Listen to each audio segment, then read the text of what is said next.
Hello, everyone. Welcome back to another episode of Down in the Country podcast. I'm your host, Dylan Reed, and today we are joined with Erin Stoll, who's an up and coming country music artist. Erin, thank you so much again for your time today.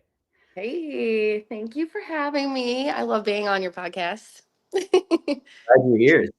Just to dive into it, so you describe your music as blending modern country with a soulful twist. And how has that helped you bring kind of that punk rock country subgenre to the surface? So, I have a very different sound from a Uh huh. lot of other artists, especially now. I mean, my music that I've released over the last year, it's really kind of set me apart. I feel like from other artists, really, Hmm. and I think it's helping me grow even more. Awesome. And then how have you been able to maintain that relationship between your style and lyrics as well as your voice? I just always remain true to myself. That's like Mhm. the number one thing, yeah. I No know that's a worries. really short answer, but that's the answer to that. And when you sing, like, do you feel like this is me or like this is not me? Like, is that just something you internally know yourself? Oh yeah, for sure. For sure. I feel like when I sing something, so I do a lot of covers too at my shows, but I feel like when I'm singing a cover that I don't feel like is me, I can feel it. But when Hmm. I'm singing, my songs and I'm singing the things that I've written and everything like that, I obviously, feel it and it's me and I do so much better on those songs Yeah. in my opinion anyway. So when you get a song and you kind of like just know after that first line, yeah, this isn't gonna work for me. Pretty much. Yep. Yep. Wow. And And then sometimes we'll, at rehearsals, if I'm mhm, singing, we're gonna try like a new cover or something. I'll feel it mhm. there, and I'm like, yeah, I can't do this. We got to do something else. So it's a lot of trial and I error. tried. Yeah, for sure. And about your music, so how would you say that you have changed as an artist from your 2016 EP Unfinished uh, to your most recent single Load My Truck and Leave, which was actually just released this week? It was. It was released at midnight on January 1st. So back in 2016, that was very early on in my solo career. Those songs were actually pitched to me by Nashville songwriters. So I changed lyrics on like two of the songs. So those weren't really my songs. And I was kind of still looking for my style back then. Um, so I did those songs and I still love those songs. I feel the songs. They're definitely a part of me that I'll never forget. But these songs now are more me. They're more country rock, southern rock. I have a huge influence from so many other genres as far like outside of country, like Alanis Morissette to name one, Fleetwood Mac, so Stevie Nicks. Um, those type of people have really influenced my country sound too. So it's a Mhm, lot different now. And then meeting my guitar player earlier last year and kind of writing music with him. And he brings that southern rock vibe to what I've been looking for too. And then, of course, switching producers from 2016 to last year, Kenny Royster, he produced four of my singles that I came out with. And it's a totally different vibe from what I used to do. And then, again, like meeting my guitar player and just I knew that's what I needed to bring my sound out. mhm. So it's definitely morphed over time, my sound. Yeah. And going back to the 2016 EP Unfinished, that EP leads off with the single Unfinished. Like, could you just provide an intro to that song? Kind of what was like the writing to the cutting to kind of the layering process for that track? So unfinished. So that was another song that was pitched to me. But at that time, I wanted to do songs that were uplifting to my audience. Unfinished was pitched to me through oh gosh, what was it called?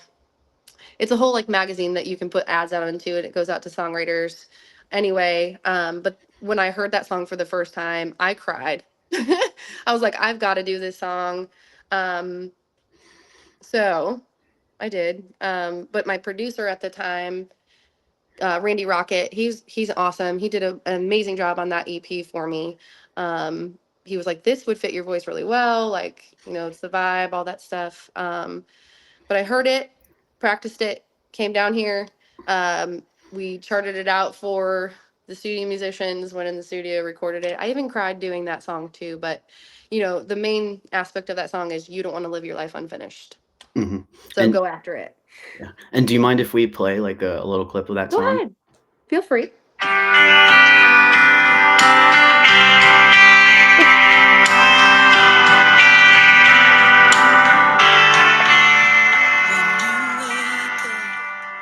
In the morning, take a breath, take a step. It's a new day calling. Open your eyes, bask in the light. Reach for the sky. Let your dreams fly high. 'Cause life goes by way too fast. Here today, gone just like that. My favorite part in that entire song was the guitar riff that you were Oh playing. yeah. Yeah. So that was JT I can't ever say his last name, JT Cornfellows, but he passed away a couple years ago, but he was incredible. Mhm. Yeah. And then you kind of combine. It seems like you had like gospel influences too as Yes. well, and then you layered that with country. Yes. Yeah, and I mean, I am, you know, I just got baptized last year. Hmm. But yeah, so I've always known God. I've always, wanted to have that aspect in my music too, so that I can share the gifts that He's given to me with other people too. Hmm. So if that And makes sense. yeah, I was like, I don't like, and it's amazing how you were able to kind of like successfully complement all three of those very distinct genres into one track. Thank you. And My producer Randy was amazing with that. So yeah, and I will say I mean, 10 years ago, it looked like you were in a blonde hair yeah, phase for yeah, people I who are had like curious. highlights in my hair, and yeah, yeah, Um, you know, y- but I was it's still trying to figure it out. yeah, yeah. No, but it was no, that was a great song. I really enjoyed listening to Thank it. you. Um, and then so yeah, like close to 10 years later, you just released Load My Truck and Leave. Could you just Yeah. provide kind of an introduction to that song and kind of what was the writing and cutting process and what have you learned about yourself as an artist since Unfinished, that track was released nearly 10 years ago? So, little backstory to this song. So I know I had mentioned earlier that I headlined a festival down in Muscle Shoals, Alabama earlier last year, and I didn't take my then band with me, but so they put together a band down there for me because my old band couldn't travel, and Caleb, my guitar player, played guitar for me, and the chemistry that I have with this guy on stage is crazy. Like he sings harmonies on all of my songs. Like he's amazing. So we met, my husband and I decided like we need to have him play guitar for us full time. So he actually came up to Ohio over the summer, and we put together a completely different band. All my guys are from down here except for my B3 player. He lives in Southern Ohio, but he tours with Nashville people. Anyway, so Caleb, as soon as we left Alabama, after I met Caleb Story, um, my husband and I were like, yes, we have to have him as a guitar player, but we also need to not be in Ohio anymore. Like, we need to move south. I hate Ohio. I love all my friends and my family. Don't get me wrong. I miss them for sure. But we were like, we gotta go. Like, we can't be in Ohio. My music is the most important thing. We got to push it. We need to be in the South. So anyway, I kind of, excuse me, I kind of went back and forth with Caleb. So Caleb was still, when we started writing this song, Caleb was still down in Alabama. So we would text back and forth and talk on the phone about this song. Um, so, I would give him some lyrics and then he would take the lyrics and like make new lyrics. He came up with the melody on this song too. Um, and he kind of just took my feelings and my like journaling and turned it into this song. And when he came up to Ohio, we sat down and worked on this song together and kind of figured some stuff out. And then we went down to Nashville in August and recorded it and Awesome. finally released it. So this is a combo song of Alabama meets Ohio. Awesome. Do you Yeah, mind if we play a little clip of that too as please well? do.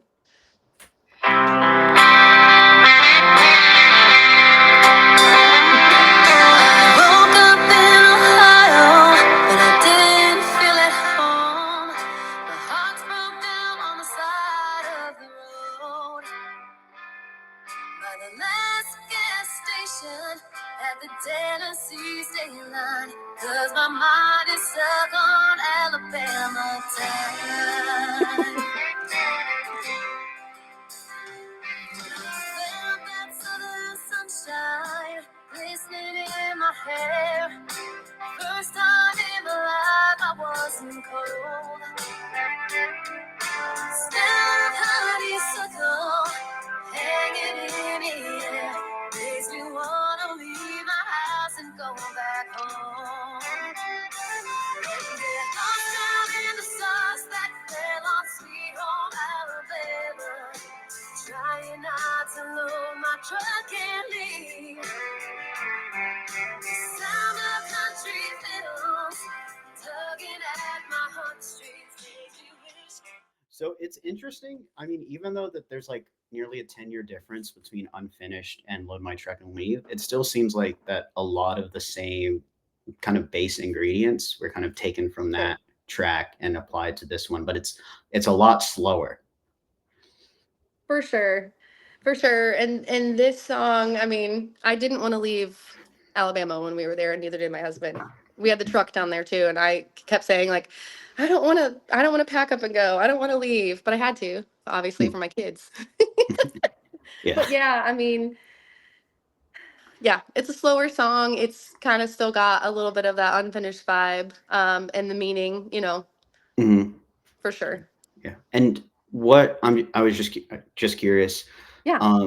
with that structure of the 2025 single, was it based in kind of on how you were feeling at the time? Were there like particular influences? Was it like a specific perspective that you wanted the listener to adapt to while they were listening to this track, or kind of what were Yes, you trying to get both. across? Both really. I mean, the feeling that I was having at the time for sure. And then, I know I have friends that, will say, I don't feel at home here, I just got to go, and, just encouraging people that you don't have to stay where you are. You can pick up and go and live your life. Hmm. Yeah, no, definitely. And it's like I feel like we all run into that at least once in our You lives. can always go home and visit. Yeah, definitely. But one of the things that I've learned, and I hear from other people who are successful too, is like move out of your hometown. Hmm. You don't have to stay there in order to live your dream and do you know, what you've been blessed to do by God. Like leave your hometown, like explore, go. Yeah, definitely, Make it happen. It's definitely. okay. Putting one foot in front of the other. Yes.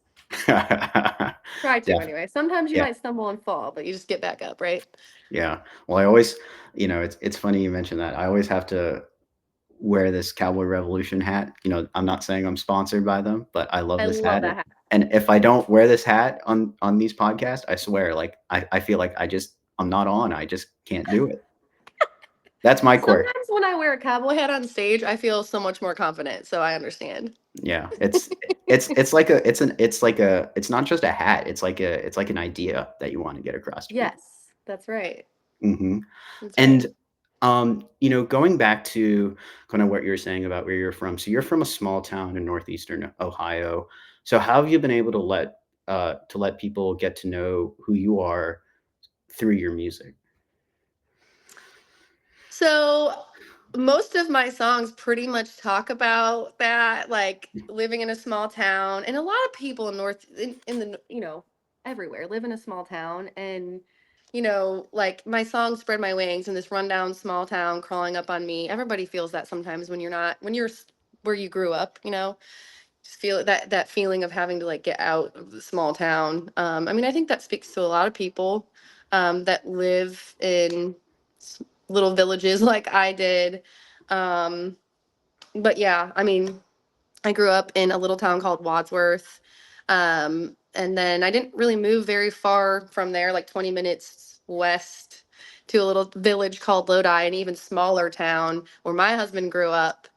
Um, but I think just being honest in my songs about all that stuff has been a way for me to speak to the other audience, well, to my audience, through my music, you know?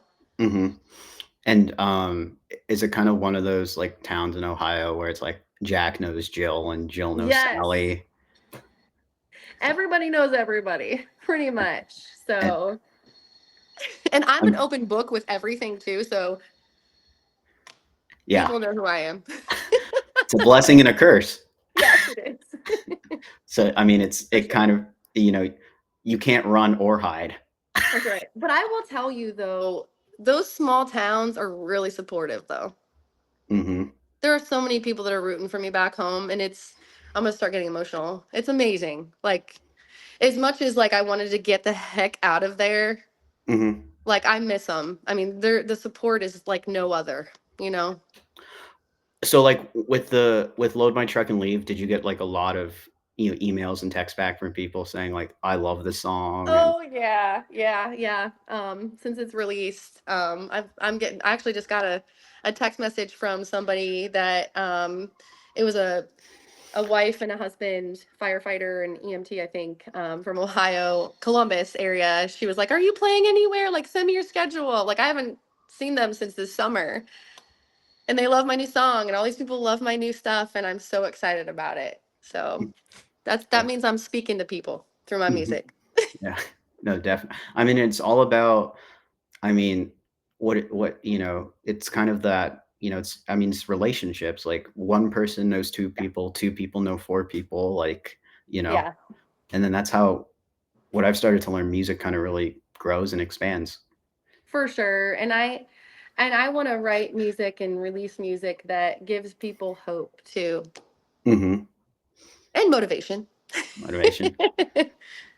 Awesome. And, specifically, you were talking about kind of your creative, kind of influences kind of with the, punk rock, so kind of like what you're saying, like, earlier, like Stevie Nicks. So how have you been able to kind of apply artists like that into your music? Like, is it specifically kind of a riff that you might hear in their songs? Is it kind of how they write their songs? Is it kind of their range, or kind of how have you been able to adopt those respective creative influences? So sometimes it's like their range. Okay. So I compare myself definitely to Stevie Nicks or Alanis Morissette.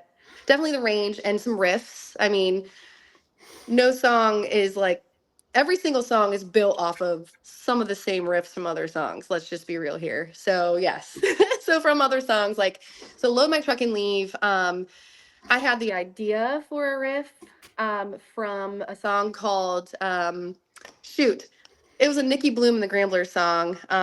Why am I having a brain fart right now? Of course, because I'm interviewing. But it was a Nikki Bloom and the Gramblers song that she sings with. I don't know if you've ever heard of Nikki Bloom, but she's amazing. I will tell you in a minute because I have to tell you what the song is. Hold on, I'm going to tell you this because I want you to know. It is. It's not Heavy Hey Ya. Why am I having I'm having a total brain fart. But anyway, I'll figure it out. But Nikki Bloom and the Gramblers has a song and I loved the kind of the melody and the groove of it. And that's what I told Caleb, my guitar player. I was like, my co-writer, like this is what I want to base this song off of. Because this is the feel, this is kind of the tone and everything that I want to go for. And so that's kind of how that song morphed into what it is, Mhm. as far as the melody and stuff and the groove. Awesome. So, like, for songs, like, such as Unfinished and then, like, Yeah. kind of Load My Truck and Leave, when you with your creative process, is it is it different, or do you kinda have, like, a set like, formula of, I have to have a riff, and then I have to have lyrics, or kinda is it kind of random?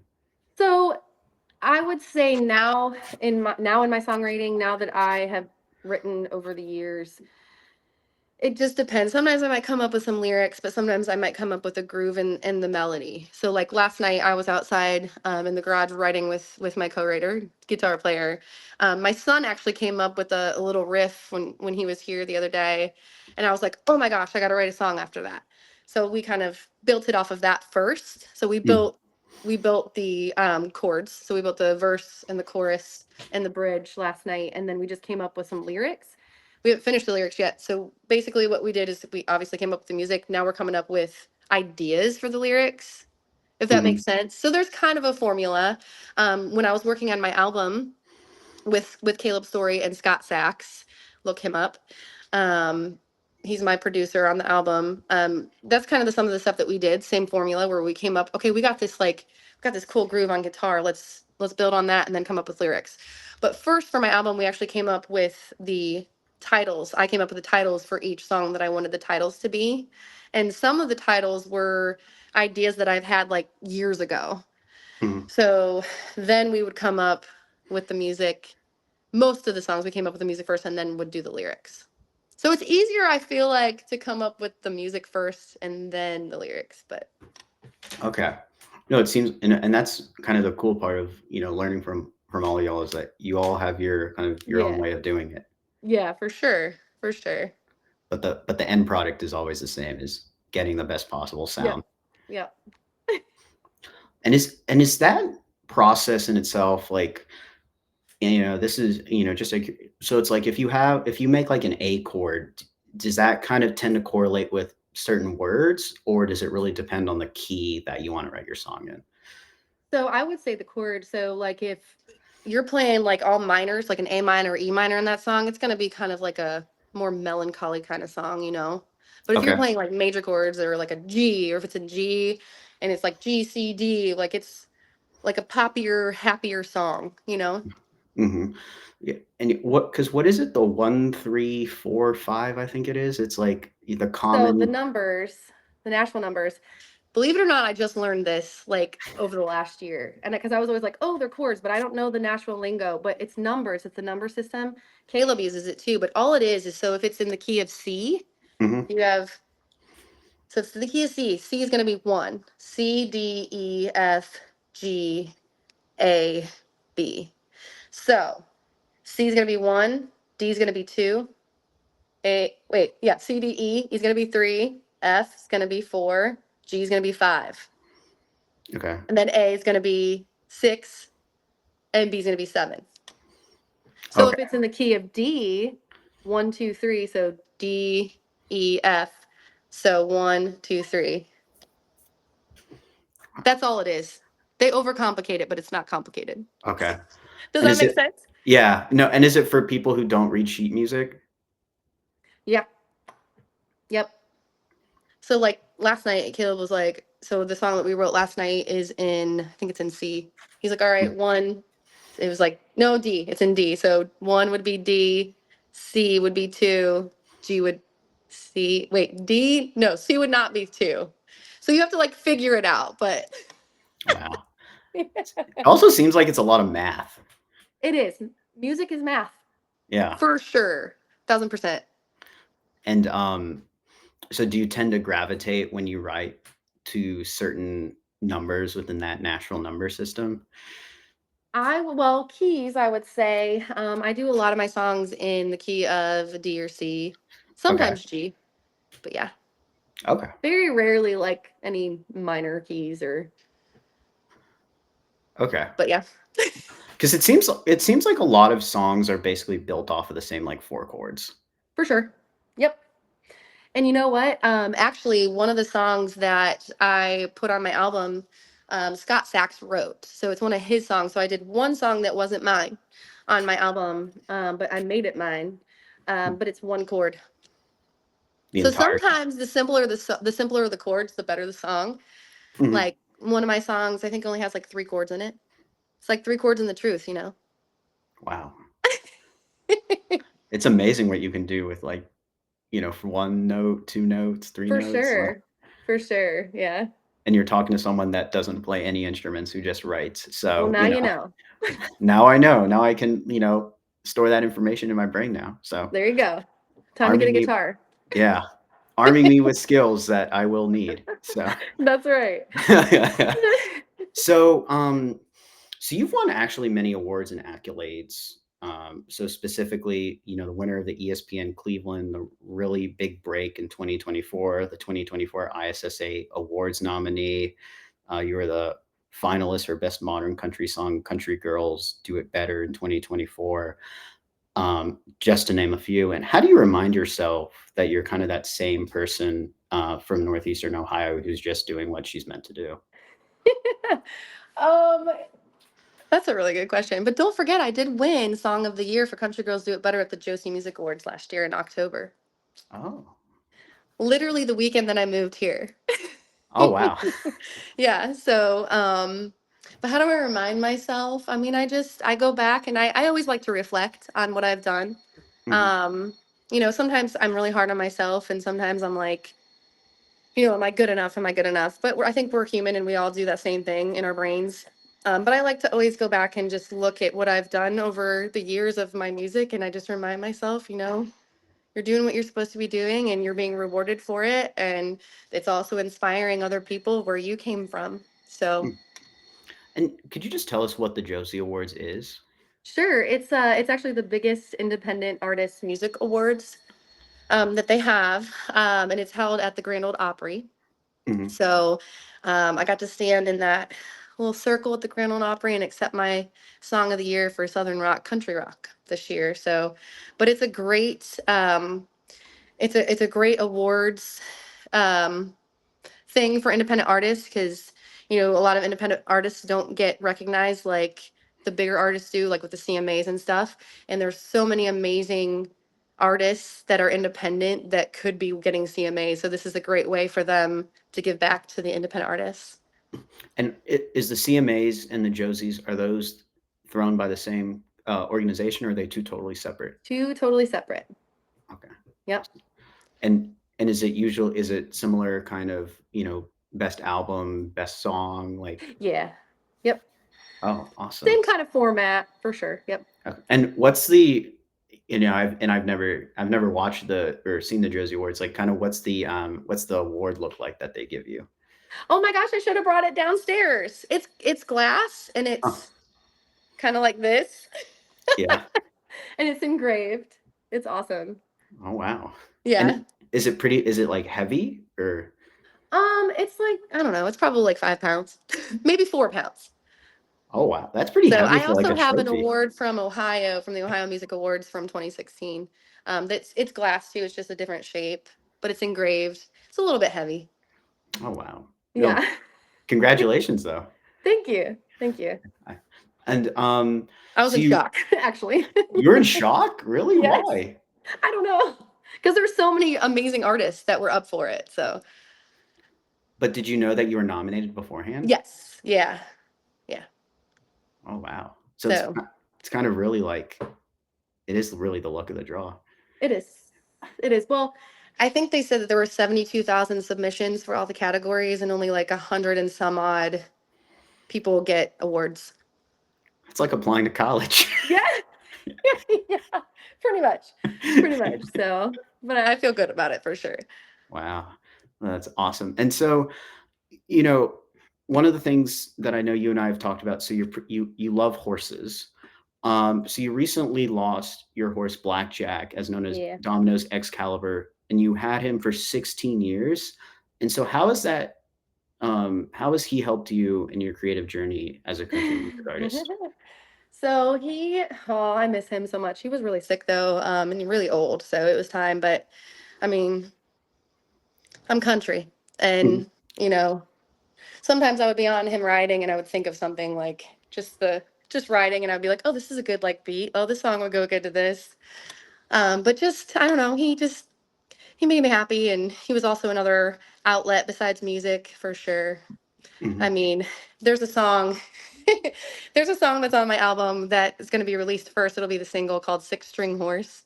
So I mhm. definitely thought of him when I was doing the video too. Oh, wow. And And could you writing. could you, provide us, like, any hints about the video or, like, the song? Kinda what's it like? Is it like Unfinished or, Oh no. what? Okay. It's more like it's southern rock for sure. It's a faster song, but one of the lines is like, "Here she comes riding in on her six-string horse." Not going to go any farther than that, but Okay. but My it's mind is kind of going. it's definitely southern rock, country-ish. And Um, but yeah, kind got some flavors of Rolling Stones in there too.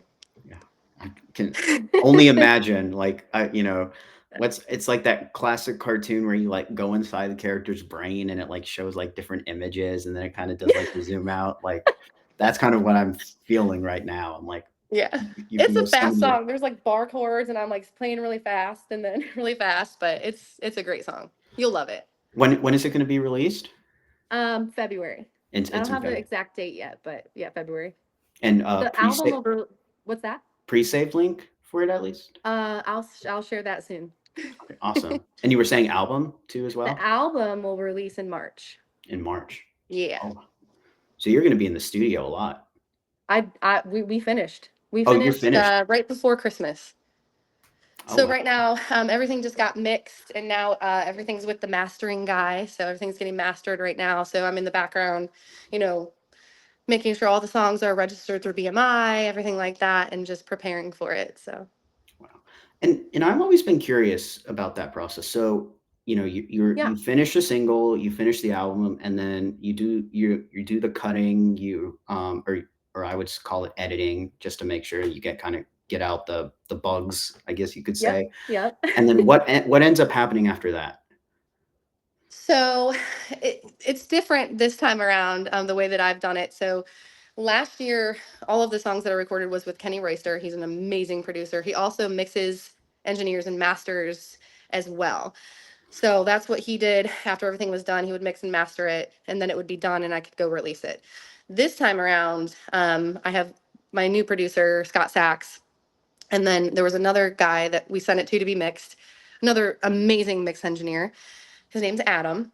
And then after he's done mixing, all of the songs will go to the mastering guy. So what the mastering guy will do basically, so the mixing, he just makes sure that like all the levels on the vocals are great, the guitars where it's supposed to be, drums are, coming in here and like they sound correct where they're, where it's at. So he's mixing the music. So after the music is mixed, oh my gosh, I can't talk. It goes to the mastering guy, and then he makes sure that all the levels of the music sounds correct, like on a little speaker or a big speaker, or he masters it for a vinyl record. So that's a separate mastering because it's vinyl records sound completely different from streaming. So hopefully that makes sense. Yeah. So he's just comparing it to comparing the mixes to, what it sounds like on that sound bar over there, you know, or streaming through a phone. Like this is sounds correct here. So he's making sure that that's all correct. Oh wow. So Yeah, it's a whole science. yeah, it's like fine craftsmanship right there. It really is. And that's why it's so expensive to make music. It's because of the sound engineers. Yeah, I mean, and you're paying for your studio time too. I mean, Wow. but those guys that do the mixing, well, the producing, mixing, engineering, and mastering, I mean, those guys are incredible and they deserve to be paid well. Well, and what is the average going rate for studio time for an independent artist in Nashville? um, I'm trying to remember. So, I mean, it can go anywhere from, I mean, a smaller studio, like $500 like a day to $2,000 a day to $10,000 a song. Oh So wow. there's different levels, if that helps. So like, I would say, so my two songs that I did, and it all depends on studio time and who you're working with. So the two songs that I just did last year, Burnin' Bridges and Load My Truck and Leave, the two songs that Caleb and I wrote together. Um, we were in the studio for 5 days, and I think and everything ended up costing, I think, like $6,000. Oh, no. 6,000 for two songs. Oh wow. Yeah, $6,000. yeah, That's insane. yeah. So, and then if you're using all studio musicians, so Caleb played guitar, acoustic guitar, and keys on two of the songs, Load My Truck and Leave and Burning Bridges. And then I had a studio session player play bass, and the studio session player played drums. So they were, a couple $100 per song. Wow. So it's So like, there's money in being a studio musician, and there's money in being an engineer and mastering guy and producer for sure. and But they're the best. yeah. And so as an independent artist, you really have free range on kind of what producers you want to use, what engineers you want to use. Yes, So you're not really bound to any rules. correct. Correct. And that's what I love. It allows me to have my creative freedom that I need, to be able to get out what I'm meant to get out. So, yeah. Awesome. And last question I did have for you. So is there any music, album, shows, writers rounds that you want people to know about, and where can people find you? Of course, all of my music that's out there, but you can find me on Spotify, iTunes, Apple Music, Pandora, pretty much every streaming platform that there is, or you can find me at erinstoll.com. I have my own website. Um, and then we are in the process of planning my 2025 tour. We're going to be doing a Southern tour this year to start the year. But my first show that I have on the books it's a songwriter thing. I'm a featured artist down in Florence, Alabama. Okay. For the record, the gentleman that's putting it on is amazing. He is supporting all the local artists down there, so he's bringing in featured artists from around, all over, to help inspire other people to play on bigger stages and the local artists to come and sing. And I get to do some of my original songs. Awesome. And be sure to subscribe to the Down in the Country podcast YouTube channel, and also listen to the audio version of this interview on Spotify and Apple Podcast. Erin, thank you so much again for your time today. Thanks for having me. Of course, this It's is been fun. Dylan. This is Dylan Reed signing off.